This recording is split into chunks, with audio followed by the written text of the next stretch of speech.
Hello guys, in today's video I will be showing you how to fix Google Earth app not working problem. So the answer is easy, just go to the settings and then scroll down to the apps section and then go to the search and search Google Earth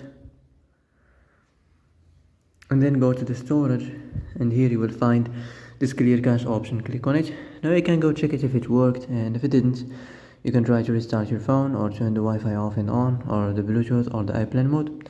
Also you can try to clear data, but be careful. If you clear data, all this application's data will be deleted. This includes all files, the settings, the accounts, the databases, etc. So be careful if you want to clear your data.